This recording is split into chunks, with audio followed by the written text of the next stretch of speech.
የዘንድሮ ዝናብ ከአምናው ከአቻምናው ከዚህ ቀደም ከምናቀው ዝናብ በተለየ መንገድ እኛ ኢትዮጵያውያን ልንወስድ ይገባናል።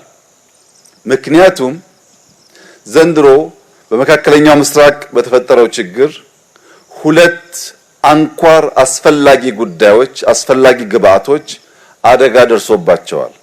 አንደኛው ነዳጅ ኢነርጂ ነው። ሁለተኛው ማዳበሪያ ነው።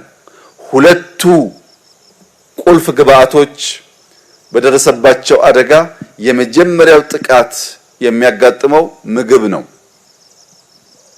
በማዳበሪያውም በኢነርጂውም እጦት ምክንያት የሚጎዳው የምግብ እጥረት የሚያስከትለው አደጋ ነው።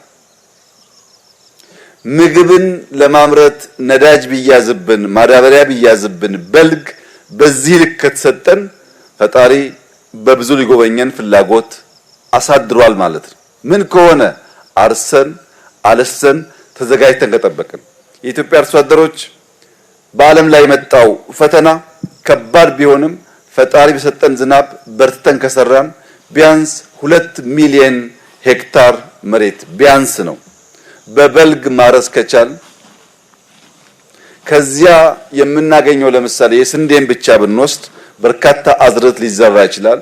ስንዴ 40 ኩንታል በሄክታር ብናገኝ 2 ሚሊዮን ባይሆንም ባነሰ ግን በ1 ሚሊዮን እንኳን ቢታሰብ 40 ሚሊዮን ኩንታል እናገኛለን ማለት ነው።